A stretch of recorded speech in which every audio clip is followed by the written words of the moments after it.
The following is a fan-based discussion. All materials discussed are property of Toei Inc., Bandai, Hasbro, Saban Entertainment, and Tsuburaya Productions. Hello, everyone! Welcome back to Den-O Month, The part last 3. movie that we're actually doing For Den-O. For Den-O before we move on to Tokucast and do the Ruroni Kenshin Movies. But yes, we are doing Saraba Kamen Rider Den-O Final Countdown. But here we are. This one's going to be a little bit shorter, obviously, because we're only doing one movie. Yeah. But I do like this movie a lot more than the other two. Which ain't saying that much, because we weren't starting great, but I agree with him, this movie is better. Now, this one ends up taking, of course, after the events of the series, just like the Climax Deca one. This is also the last one that Tokucast was on, and that's what we're doing Ruroni Kenshin, just to, balance it out. And we just want to review the Ruroni I love Kenshin. those movies so much. They're good movies. Let's not even sugarcoat it. Nope. But taking place after the events of the series, the Taros and Kohana go out of the diner for a day to visit Ryotaro and Airi. However, they're in this tunnel, and they end up seeing a figure after all this fog comes in. And they see a mysterious ghost train that has been mentioned in urban legends as Momotaros and the gang are attacked by two evil Imogen and Kamen Rider Yuki's skull form. Let us talk about this form really quickly. Because this is the ghost Imogen. Like I said, they use parts of Gao's... Exactly. They use parts of Gao's shoulders. But it looks better! It does look better. It doesn't look stupid. It looks old. And rusted. And I like that. Because it looks, honestly, kind of an Egyptian feel to it. Yeah. I think it's the eyes. The eyes help. The sword helps. Yeah. And basically, Ryotaro is possessed by the ghost Imogen. He ends up having super white hair and everything, and he can't push the ghost Imogen out. And even with Kamen Rider Zeronis' help... Much like Marcus can't push ghosts out of his life. Shut up! Damn it! Fuck you! It was so there, I had to. But, even with Kamen Rider Zeronis coming to the gang's aid, things seem bleak until a blue denliner appears with a new figure, Kamen Rider Cho Den-O. Let's talk about Cho Den-O's outfit. Sorry, I'm still on that. I'm not a big fan. It's the shoulders.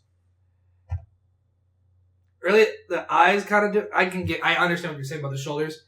But the pauldron, the big pauldron. I just don't like them. The face and the sword is kind of creepy. That's Teddy. And I know, I get it. And I understand why. Teddy is voiced by someone who we also know. Daisuke. Oh no. He's Jotaro. Star Platinum. The world's up! He's Jotaro. And I was like, that's why he just sounds super familiar. He's also Sebastian in Black Butler. And I love him. I love his voice. And the fact that whenever Teddy spoke, I'm just like, where is Star Platinum? No. He should be punching people with all the auras in the world. But yeah, he voices Teddy in this. So that is, which is cool. But back to Cho Den-O's outfit. I honestly like it. Overall, it's fine. I'm just not a big fan of the shoulders. I feel like your problem with the shoulders is that the tracks go up into that ramp formation, which does make it look a bit bulkier. Yeah. But I think overall it's a bit... The blue is nice. That is a nice shade of blue. That's a pretty blue. That is a very pretty blue. But yeah, he is fine. His character, he's cocky. He's extremely cocky. I mean, when you have that pretty blue, I would be too. I would, yeah. That's a beautiful shade of blue. If I can get my car that color. But, yeah, he'd be posing on it more. He's extremely cocky. I love when he ends up calling for it. He's like, Teddy, and then does a double snap and catches a sword. Mm-hmm. I like little things like that. I don't like his actor. His actor comes off there's a difference between the actor in the suit and just out of the suit. Yeah. I believe that Cho Den-O is just a totally separate person. Yeah. Because, outside of the suit, he doesn't really have a lot of the same mannerisms. He has the same attitude, but the mannerisms are a little bit different. The body language is different. Yeah. And, Cho Den-O just comes off as really smooth and cocky, and I like that about him. He's funny in that, but it's just, I don't know, something about it that I'm just, not the biggest fan of this actor. Now, they end up destroying the Shadow Imaging with Yuki and the Phantom Imaging retreating to the Ghost Train.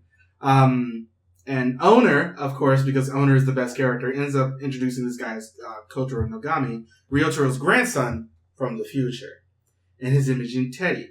And Owner reveals that he summoned that Kotaro to help, because Ryotaro's been taken over by the Ghost Imaging, and its owner, Shiro, who seeks to use the Ghost Train to reverse the worlds of the living and the dead. It already has a much better premise. They don't really explain how he's supposed to do that, but it does have a much better premise than the last two movies. It's a perfectly reasonable explanation. And Kotaro ends up having a problem with Momotaro and the rest of the Charleston. He doesn't really like his grandfather, who he doesn't have any respect for. He tries to go by the Ghost Train. Respect your elders, you whippersnapper. Yeah, he tries to go after the Ghost Train by himself. And he does end up killing the Phantom Image. And also, when he ends up defeating some of the regular Images in this movie, he does it I'm going to do this in this amount of moves. And I like that. It gets, burst really easily when he ends up trying to fight Shiro by himself. But, You tried. Yeah. And the new Delina crew end up getting a rider ticket and a partial message from Ryotaro to Momotaro about protecting an elephant that leads to where Shiro intends to carry out his plan, May 23rd, 1979. So they end up going there. They end up getting reinforcements from both Sieg and Denebu. And Yuto was still injured in his fight with Yuki.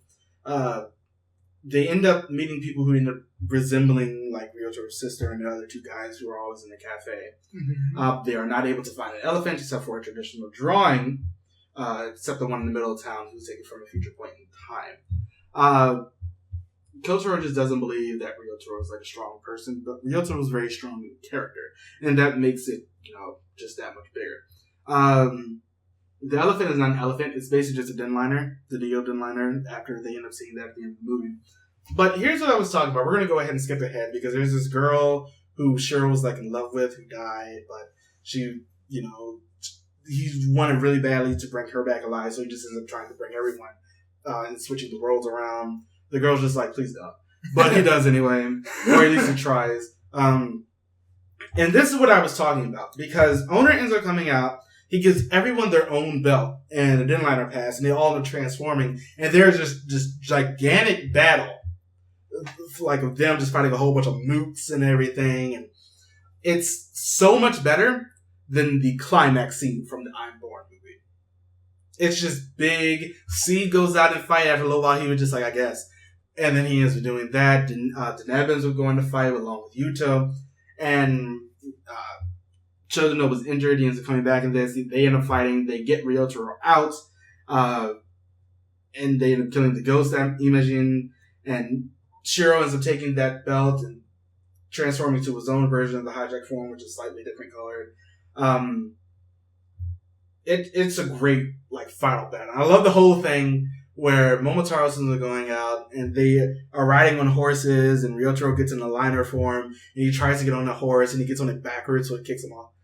It's, once again, bad luck. I like how they brought that back. Shiro ends up being defeated, and, he and the girl are just all right, we're dead. I guess we'll just go ahead and just, actually go live in peace. And I like this movie. It felt like it built up to that final battle just so much bigger. And, the battle itself was just huge. It was just them taking about, an army of... It was like Batroid War in real life.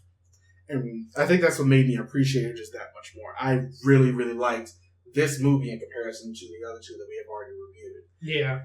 I don't know if we can really talk about Chodano's character here. We're going to go ahead and save that. Let's save that until we actually review Chodano, because he is getting his own episode. Yeah. Because Den-O didn't have enough movies, so Chodano gets 3. He gets 4. The decade one included. And then those the 3 colors ones. We're going to do that after W. So before O's, after W. Just to make me wait longer for O's. Yep. Well, at least you can do W first. Yeah, but I'm going to talk about Akiko. Yeah, that could be worse. True. We also can talk about Skull. True. But yeah, At least when I'm talking about Ghost. That's true. There was a ghost image in this. But yeah, I really enjoyed Marcus this. loved it. Kotaro ends up going back into the future. He sees his grandfather and ends up having a lot more respect for him. Just because, he saw Ryotaro fight. And there was a third movie initially planned, but they decided to scrap that. Fake. Sweet Jesus. Yeah. I really just enjoyed this movie a lot more. The fight felt bigger. Everything was on a much bigger scale. I just really enjoyed just how big they went with this. As a final send-off to mostly just Takuru Sato as Den-O. Because this is his last movie to appear as the character. Yeah. I liked this movie. I did too. After, out of the 3 that we ended up doing for this month, this one is definitely a standout just because of that final scene being just huge. But yeah, that's the end of the proper Den-O. Stay tuned for Technical Part 4 as we end up doing the Kamen Rider, the Ruroni Kenshin movies. Kamen Rider Ruroni Kenshin. Yep, that too. I'd watch the fuck out of that. I would too. That would honestly be just cool. Anyway. We will be reviewing all 3 Ruroni Kenshin movies. Yeah, let us know what you think about that and those in the comments below. If you haven't seen them, you need to fix that. Yeah. Even if you haven't read the manga or watched the anime, because I didn't do either before, and I watched the first one, and then I went and read the manga, because it was good. And just in case you all didn't hear, because I thought I talked about this in our first review, yes, we will be doing the Power Rangers comics. Everything that has led up to Shattered Grid has been amazing, and I've honestly enjoyed them. So we're going to go ahead and insert those on the schedule at some point soon. Or rather later. We'll get to it. But, as always, like the video, subscribe if you haven't, follow us on Twitter. Patreon! You should all Patreon. Patrons on Patreon. I'm not going to say patronize. I can already tell you're looking at me and I'm just refused. No, right now they're looking at you to find a good picture. I'm making a new hashtag, Marcus. Let's go. No! Refusal! But yeah, let us know what you think about the movies, all of them in the comments below. Let us know what you think about the Ruroni Kenshin movies. So we can put your thoughts in that review. Yeah. We didn't really do that for this one. No, because we don't have that kind of forethought. We don't. But oh well. Yeah. But as always, thank you guys so much for joining us. We will see you next time. Remember, hashtag Marcus Let's Ghost. Bye, don't everybody. do it. Don't. It's a lie. Bye. Bye.